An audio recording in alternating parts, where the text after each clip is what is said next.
আসসালামু আলাইকুম। আজকে আমাদের সাথে যে গাছটি দেখতে পাচ্ছেন এই গাছটির নাম হচ্ছে কন্টিকারি গাছ। এর দুইটা জাত আছে, একটা হচ্ছে নীল কন্টিকারি আর একটা সাদা কন্টিকারি। আমাদের সাথে যে গাছটা আছে এই গাছটার যে ফুলের রং এটা হচ্ছে সাদা কালারের, আর এই জন্য এটাকে বলা হয় সাদা কন্টিকারি গাছ।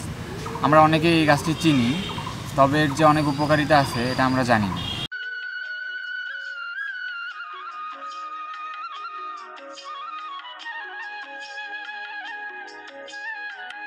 কন্টিকারি গাছে ট্রপেট অ্যালকালয়েড থাকায় এটি ব্যথানাশক হিসেবে কাজ করে।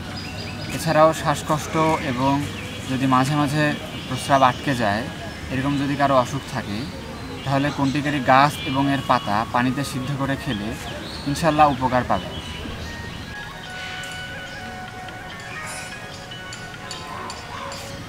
এছাড়াও কোমরের ব্যথা হলে কন্টিকারি গাছ থেতো করে পানিতে সিদ্ধ করে খেলে কোমরের ব্যথা উপশম হবে ইনশাল্লাহ। আজকে এই পর্যন্তই। পরবর্তীতে আপনাদের সাথে আবার দেখা হবে অন্য কোনো ভিডিও নিয়ে। আর আমাদের এরকম ভিডিও যদি আপনারা দেখতে চান তবে অবশ্যই আমাদের চ্যানেলের সাথেই থাকুন।